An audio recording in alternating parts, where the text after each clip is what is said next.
Hi, thanks for coming. I want to talk to you all today about matching in the digital market. And basically, as you know, through the internet, we've made tremendous strides in progress in terms of what we can do and how they've affected markets in very positive ways. And I want to talk to you briefly about how that's gone on, but more importantly, I want to look forward at some markets where there's been more limited success in terms of what you can do through online digital markets and some of the opportunities to take that to the next level. So for example, obviously there are markets that have just been tremendously disrupted for the better overall, such as books and shoes, things like that we traditionally order off the internet now and much more efficiently than we did when we had to go to stores or do it some other way. But other markets, there have been inroads, but not quite, there hasn't been quite the big impact. And the two I'm going to focus on are the labor market, because I'm a labor economist, and I want to talk about the future of matching people to jobs using digital-based ideas. And then the second one is the dating market, because this is an area I've ended up studying quite a bit, both by personal experience, and then I ended up writing a book using the dating market to explain the world of economics. The book is called Everything I Ever Wanted to Know About Economics I Learned from Online Dating. And some of the ideas in that book, which go well beyond online dating, there's discussions of carpet manufacturing, of college admissions, of all sorts of things. Some of those ideas will come up a little bit today, but like I said, we'll mostly focus on the job market and the dating market, as well as some other places that have been more clearly successes. So what I want to do is very quickly get through why digital markets have been so successful in the places they've been successful. And I think the basic idea there is they've made markets very thick, made transaction costs lower. So we'll just look back very briefly. Then we'll talk about what are the impediments to some of the markets where digital economy hasn't been as successful. It's certainly been an important part of the market in some of these markets, but it hasn't been unequivocally successful. And then I want to focus on the three opportunities as I look forward in these types of digital markets. And in particular, I want to think about harnessing big data to come up with better algorithms for matching workers to firms or dates to each other and things like that. I want to think about ways firms can, or online sites can help you verify what somebody says on the internet to try to get around some of the asymmetric information problems that come up. And then finally, I want to talk about the idea of signaling, how you can think of ways, or how websites can think of ways to help you verify what you say by sort of showing you mean what you mean. It's a little different from verification, as I'll explain when we get to it. So just briefly looking back on why the internet's been so successful, I'm going to think of markets as I'm going to use the word commodity a little differently than we would normally use it. A commodity would typically be things where the market is perfect and so forth. I'm going to think of commodities as anything where basically two different people can end up buying the same product. Books, music, chairs, even Coke and Pepsi, which are not commodities in the traditional sense. I'm thinking of those as commodities because if I buy Coke and you buy Coke, we're buying the same exact product. And in those types of markets, the idea of the internet, what's made the internet so successful is that the market is very thick for these products online. So if I want to go buy books, I don't have to go to my store and hope that they have this book I'm looking for in stock. I don't have to go to the CD store and hope they have it in stock. I don't have to go to the shoe store and hope they have something I like. I go on the internet and with a little bit of searching, I get a lot of choices. And as a result, because the market ends up being bigger and more liquid, it's very efficient. There's more price competition, aggregation of information about what's the best product becomes more feasible. And so basically, as a consumer, my search costs are lowered quite a bit. So places where we see this that have been incredibly successful are things like books, music, obviously streaming videos. I probably should have put shoes on my slide, would be a great example. And here, this picture gets at another example of where commodity markets the internet has really disrupted the commodity markets. For those of you who have spent any time in New York City, there's an area of the Lower Bowery in New York City that was the lighting district for years and years. And if you wanted to buy lights, you would go down to this market, and it was this very organically grown over time, thick market where you could go from store to store picking just the light you wanted. Well, if you go to the Lower Bowery now, what you'll find is that the Lower Bowery looks a lot nicer than it did back in those days overall, but the light district is a shell of its former self. And that's because we used to think, okay, if I want to go buy lights, I need all this selection. I have to go to the light district to do it. But that market's been disrupted by the internet, and now people shop for lights online, and they don't even have to bother going downtown, much less to New York City if they live in the suburbs or something like that. So this is an example of a commodity market that's been really significantly improved, maybe not from the perspective of the retailers, but in terms of the customers and so forth, in a very important way. Now, the same basic idea of the importance of thick markets plays out in differentiated goods as well. And now when I talk about a differentiated good, what I mean is no two goods are exactly the same. So examples that I'm going to keep coming back to are tickets. So if I go to a baseball game, there are many tickets that are similar, but each seat is distinct from the other one. And even though it's the same seat as you would have if you went the next night, the game is different. The starting pitchers are different, things like that. So literally every product available in the ticket market is slightly different, at least when we talk about sporting events or concerts or the like. Houses, every house is slightly different. But the two markets I'll probably focus on the most are the job market and the life partner market. And here you can see every potential employee is different. There are no two that are identical. Every potential life partner is different. So thick markets are still very good in those types of environments where all the goods are differentiated, but for a different reason. It's not about price competition. It's not about information aggregation. It's about the fact that the more choices we have in differentiated markets, the better we are likely to find just what we're looking for. And let me talk about that in a metaphor. So think of yourself as, think of the world of looking for a job, looking for an employee for a job opening you have. And imagine all the potential employees in the world are spread out on a boardwalk. And right in the middle of the boardwalk is your job and the exact perfect qualification, somebody who has the exact perfect qualifications. And at one end of the boardwalk is all the people who are unqualified for one reason, and at the other end of the boardwalk is all the people who are unqualified for some other reason. So it's a little bit like Goldilocks. Right by you in the middle, those are the people who you really want. The other end, they're too big or too small or not smart enough or overqualified or something like that. And you can think of the dating market the same way. You're out looking for a potential life partner. The person who would be a perfect match for you is right next to you on the boardwalk. And if you spread everybody out across the boardwalk, there'd be people at one end who were very bad for you for one reason, people at the other end who were very bad for another. Well, this is one type of boardwalk you could have, where it's very crowded, and near you on the boardwalk, there's going to be a lot of other people who are very qualified for what you're looking for. And this would be another type of boardwalk you could have. It's a very sparse boardwalk, and it's not a thick market. It's going to be harder to find just what you're looking for. So the internet can be very powerful at making markets thicker and bigger. And so, for example, if we take the example of tickets, the left boardwalk is StubHub, and the right one is the local ticket broker. They've all gone out of business, so it's not even a good, there is no such thing as the right boardwalk anymore. But basically, the market thickened into this. Well, along the same lines, you can think of the left one as Monster.com and the right boardwalk as the Palo Alto classified ads, Palo Alto weekly classified ads. Or the left boardwalk would be Match.com, and the right boardwalk would be the people who happen to be in a singles bar one night when you're out looking for a date. Okay, so which market do you want to be in? Well, it's pretty obvious you want to be in the thicker market. You want a lot of people around you who are just like what you're looking for.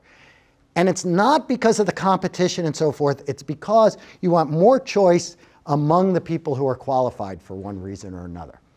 So now let's think about where's there just been unequivocal success from making the market thick? Well, again, things like tickets, just no question. StubHub has been an incredibly efficient thing, makes selling and buying tickets much better than it used to be. There's a site called Odesk and another one called Elance. Very efficient.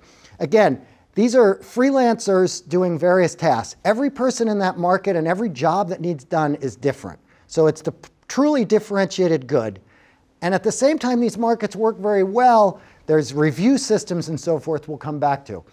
Etsy's been a very successful market as well. There are other markets also very successful with some limits to that success, as I've already hinted at. One of them is the housing market. The housing market is a case of pure differentiated good. Every house is different. And the internet's helped you search for houses. But you only learn so much on the internet, and you got to go still spend a lot of time with your broker going from house to house. Another example of the other two examples that I've talked about already, that I've hinted at quite a bit, are the job market, where Monster.com and LinkedIn have led to certain efficiencies. But the reason I'm saying the success of that is limited is, as a labor economist, I can tell you there's been a lot of research on this, and the internet is having important effects on the labor market. But it's not that they've had any sort of first order great impact that we can point to. They've saved people some money in terms of resume time and so forth. But in some ways, they've almost made it too easy to apply for jobs, because you can just send off applications so quickly and so easily that on the one hand, they've made the market thicker for potential employees, but almost too thick. And I'll come back to that idea in a minute. Same with dating. Online dating was hugely successful for me and for many other people, but there are a lot of other people who have been who still find it intimidating, who are thrown off by the misrepresentations and so forth. And so we want to talk about how can we take some of the places where there's been some success, but it's been limited, and move them up into the category of places that have been quite successful. And I think the difference and what we need to get over comes down to two things. One of them is information, how well represented and how much potential misinformation there is. And the other one is, what are the stakes? How big are the stakes of making a mistake? So let's think about that a little bit more. We want markets where everybody has an honest representation of the people they might interact with. That's a good feature of markets, that everybody understands and can trust other people in the market. And not all markets have that, as I'll come back to in 1 second. And then the other is, what are the stakes? Differentiation. The more the differentiation, the harder the market is to work out. So let's think about those two things in the context of tickets. Well, tickets are highly verifiable. If you go to StubHub, you get to see a map of the stadium. It shows you exactly where your seat will be. Sometimes on some of the stadiums, it will show you literally the view from the seat you're sitting in. So there's very limited scope for misinformation. StubHub will guarantee the ticket and reprint it for you. So there's no, if you buy a ticket on Craigslist, there's all sorts of information problems because the ticket could be a fake. But on StubHub, they've gotten past that. It's a little more costly, but it's highly verifiable. So the information asymmetry problem goes away. The other thing about StubHub and about tickets is the risk is more limited. Why is that? Well, if you make a mistake and you buy some tickets to a game or to a show or something, and they're not what you really wanted after a while, you think it through and you decide you don't want to go to that game, or it's not going to be, you didn't lose that much. You can either put them up for resale and you've only lost the StubHub fees, or you can just eat the cost of a couple of tickets and you're out $50 or $100 or something. It's not trivial. You don't want to throw that money around, but it's not the end of the world. So in this type of market, StubHub's been very successful because basically they're able to limit your risk and verify exactly what you're getting. On the job market, it doesn't work that way at all. Okay, so there are lots of unknowns. Resumes are very useful pieces of information, references and so forth, very useful pieces of information. But there's a lot unknown. We don't know these other things until we meet people and interview them and work with them for a while. It's not like buying a ticket. And then the other thing is, you can think about it's just very costly to make a mistake. If you hire somebody and they turn out to be a disaster, you have all sorts of, there's the potential for them to be very disruptive while they're working there. There's the difficulty and the expense of creating a paper trail if you want to go ahead and fire them or anything like that. There's potential severance pay. There's all sorts of expenses. Another way of thinking about that is to go back to the metaphor of the boardwalk. The boardwalk in tickets isn't quite that long. If you make a mistake and you want a different ticket, it's not that costly to switch. But in the job market, the people who are bad for you, they are very costly for you on the boardwalk. They're way down the boardwalk. They're a long walk for you. Okay, so how are we going to take the job market, and the dating market has a lot of these same features as the job market, how are we going to take those and try to turn them into something closer to the success stories of Etsy and StubHub and so forth, where most of these problems are not nearly as big. Well, we need to solve the two problems I mentioned before. We need to solve the stakes problem, and we need to solve the information asymmetry problem. So let's start first with sort of the stakes problem, which is matching better so that we get rid of the costs of a really bad match. And this is one where, as an economist, I don't have that much to say about it other than I'm kind of trusting the market and trusting the people out there to use the data to help solve this problem. I feel there's a big business opportunity in the job market and in the dating market to harness the big data we have on all these sites now and to try to use them to create better algorithms. So the big business opportunity number one in these markets that I see is taking the big data and figuring out an algorithm that's going to help you match better than anybody else. eHarmony, this was their original sell, that their algorithm was better. And I don't think it's proven to be all that much more successful, and I think there's more opportunities to take that to the next level, take the algorithm to the next level, okay? And so that's where I think that's big business opportunity number one, is let's think about how we can put our data scientists and other smart people to work to create better algorithms. Now, the second thing is two different ways of solving the information asymmetry problem. One is we need to think of how jobs and dating sites and so forth can solve the problem the way StubHub did and make it very verified what you're getting. So how are we going to do that?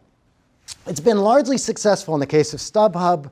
It's also been successful just based on reviews and user feedback in things like Airbnb and eBay, where the feedback systems give you enough information to get rid of the asymmetric information problem. But on the job market and on the dating market, there's been much less success on this. So LinkedIn has started using these references and these endorsements and other means of trying to help you verify that you have skills that you want people to know about. And that's making a step in the right direction. But I think there are opportunities to take that a little bit further with various other certifications one can get professionally. They're going to allow you on your LinkedIn profile or Monster to say, hey, I really do have these skills. I really did manage certain sets of people and things like that. So I think credentializing and so forth, figuring out ways to do that in efficient, cheap manner is a big opportunity for somebody, be it LinkedIn or Monster.com or someone else, to kind of disrupt the job market. On the dating market, there are actually sites in foreign countries, both of the ones I know about are in Asia, where they require that you submit government documents and other verification to show that you are the height you claim to be, the age you claim to be, that you really earn the income. Dating sites are full of people who exaggerate or flat out lie about these things. And in foreign countries, they've tried to get around that by getting them to verify it. Now, we haven't seen that model followed in the US yet, and I think there's a couple of impediments to it in the US. One is going to be hard for any individual company to get around, and that's that in the US we're very privacy focused. So you'd be worried about giving a dating site government documents and so forth. But the second one, I think, some smart site is going to figure this one out.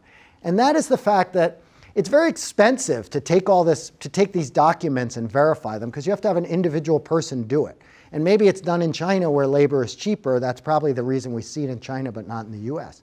And some enterprising website is going to figure out a way to help make these verifications much lower cost and simple here in the US and help people be more trustworthy on dating sites. So business opportunity number two is lowering the costs of verification in these digital markets, where the opportunities and the incentives to misrepresent are substantial.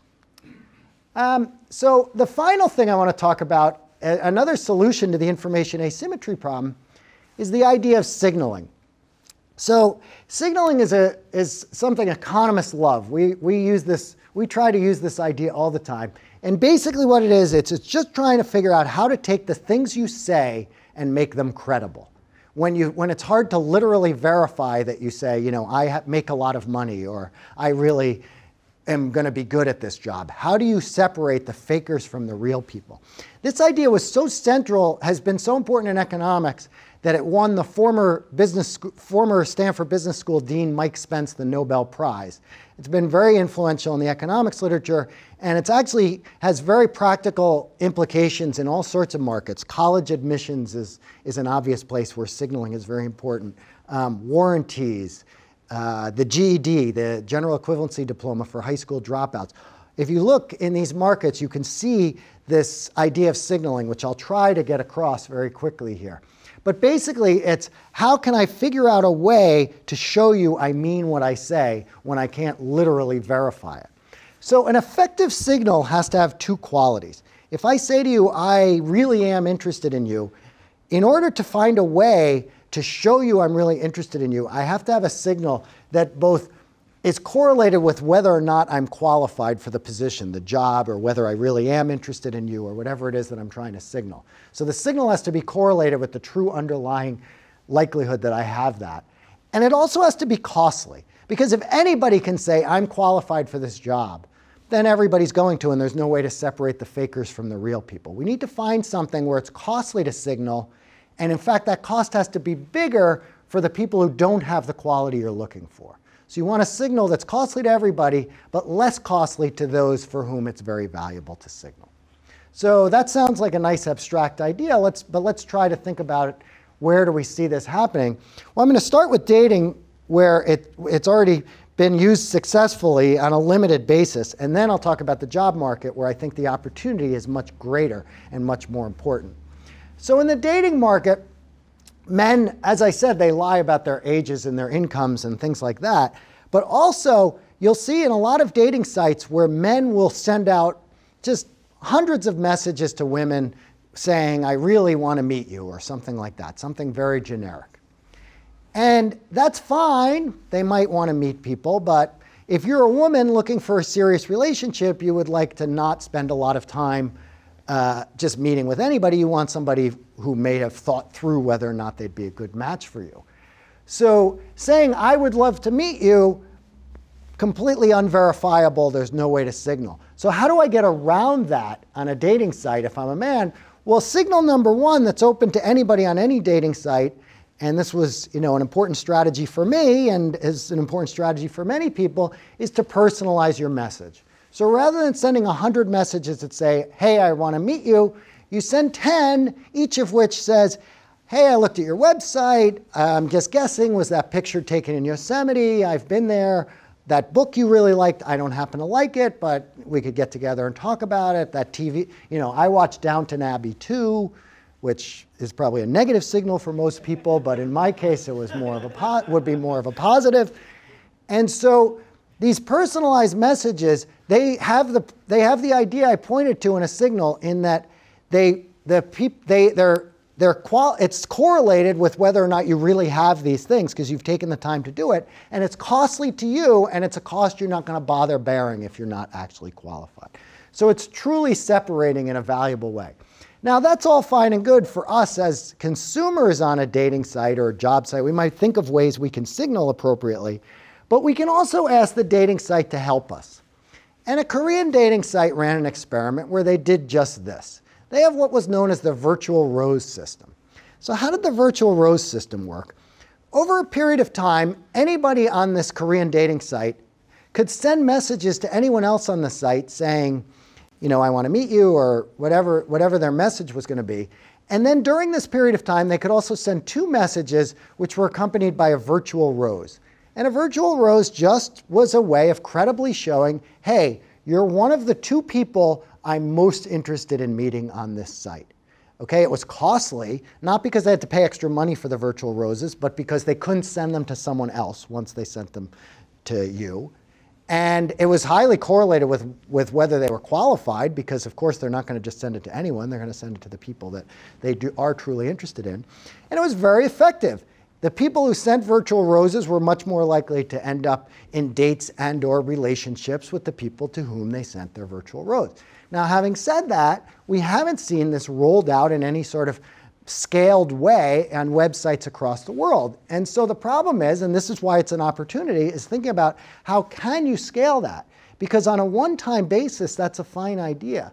But once you scale it, you get into all sorts of opportunities to game the system. You can have multiple profiles, each of which gets a signal. You're going to run into the fact that you see the same people again and so forth.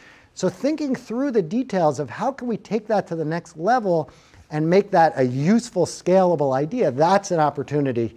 It's specific to dating, but it sort of gets into where I want to go with this, which is to think about the job market. So if you want to get people to take economists' ideas seriously, you go to the economists because we listen to each other. And so the one place we've really used signaling to influence the job market is the job market for hiring other economists.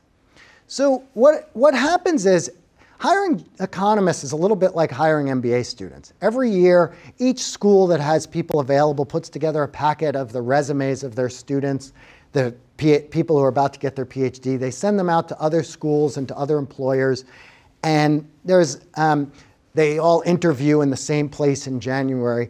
So there's a very traditional way and a very routinized way in which this process takes place. And a few years ago, we added to that process. Each person looking for a job gets to send 2 signals. So in addition to just applying to 100 jobs with the equivalent of, hey, I'd really like to work for you, you get to send 2 signals which indicate, hey, I really want to work for you. Okay, so you might do it because your spouse has a job in Washington, so you send your signal to George Washington University. Or you might really want to teach in a liberal arts college, and they might think you want to focus on research, so you want to credibly say, hey, I really want to focus on teaching by sending your signal to a liberal arts college. Well, and for that type of thing especially, it's been extremely effective. People who send signals on the market, and again, it's costly because I can only send 2 of them. So if I send one to you, I've given up the opportunity to send it anywhere else. And it's been very effective. People who send signals are much more likely to get interviewed and job offers and so forth at the places to which they send a signal. You have to think about what's the right number. 2 is, why not just 1? Why not 5? And we probably could experiment with that a little bit more, but it's always been 2. Opportunity number 2 for signaling is jobs at Google. And this is I'm thinking a little outside the box here, but I'm just going to throw this idea out there, and maybe at least it's worth sort of thinking about in a brainstorming session somewhere. So Google has a very good situation. 2 million people apply for a job at Google every year. 2 million people apply. That's really good. But of course, it's also really bad because they have to read 2 million resumes and job applications. Very costly. So choice, as economists, we always say choice is good, but too much choice can actually be problematic if there are transaction costs in considering those choices. So for Google, you might think, hey, 2 million applicants is too many. Now, you might think it's actually a really good thing because they get the PR of saying they have 2 million people, and they're probably not going to take my idea here and go with it because they probably don't want to give up on the PR of having 2 million applications. But one way they could get people to signal that, hey, I really want to work at Google is to charge them a little bit of money to apply to work there. We do this at the Stanford GSB. We charge people a couple $100 to apply to the Stanford GSB. Why doesn't Google charge $10, $25? Doesn't have to be a big thing. Just enough to make the person stop and think, do I really want to impose my resume on somebody at Google? Is it really worth my while to do this? To make them internalize the cost of doing that. Now, if you think of those 2 million people who are applying for a job at Google, half of them are doing it because they heard about the free food. This would be probably a good way to screen those people out before you have to bother reading their resumes and the like. Now, from a PR perspective, this would probably be very bad if you said, from now on, we're charging $25 to apply for a job here. But I think you could turn it into a PR victory if you just said, we're going to charge you $25, but all the job application money goes to the Red Cross or the Silicon Valley United Way or some other organization that everybody could agree was a very good cause. So that's one possibility, is Google or Stanford or some other employer that's very sought after could think about trying to get people to self-select before they apply to signal, hey, I really want to work there. Now, I don't know that Google's going to take me up on that, but I think one place where I think signaling would work perfectly and could be done almost overnight is places like LinkedIn and Monster.com. So if you're on LinkedIn, LinkedIn could allow you the possibility of sending one signal or virtual, you wouldn't call it a virtual rose in the employment process, but just the exact equivalent of the virtual rose. You could say 1 or 2 per month you can send to an employer saying, hey, I really want to work for you. And now you're no longer just one of 100 resumes in a pile. You're the guy who said, hey, I thought through all the places I might want to work, and you're the place I chose. So Monster.com could do something like this. LinkedIn, all of these places allowing us to try to take away some of the problems with with the overabundance of choice and the lack of information about who really is qualified on the internet. So those are a couple of ideas looking forward. So let me just sum up by saying digital business, the world we live in is so different from the world we lived in 20 years ago. All sorts of products that you can get off the internet now, any commodity product just about. I didn't mention this. There are, of course, limits to this. Gasoline is still bought in the traditional way. It's hard to fill your car up over the internet. Most of us even go to the grocery store still, things like that. But for things like shoes, for things like books, the market's really just been changed in a very dramatic way, very upset. The market's been upset in a very dramatic way. And in particular, the success has been unequivocally, the commodity markets have been unequivocally successful along these lines, books, shoes, and so forth. However, there's been a lot of success, but more limited in these differentiated markets, dating, jobs, tickets, houses, things like that. And just to sum up, looking forward, I'm thinking of 3 different forms of business opportunity to try to settle that and both make the world a better place and make a lot of money in the meanwhile for some enterprising firm that solves this problem for employers and others. And those 3 things are to harness the value of big data to create better algorithms for matching people with firms and people with each other, to figure out more modern and efficient means of helping people verify that they have the skills and the interests they say they have on the internet. And then third, giving people the opportunity to make what they say credible through signaling, helping mechanisms develop that help individuals and markets separate themselves from the pretenders out there in the market. So that's all I have for today. Thank you very much for coming.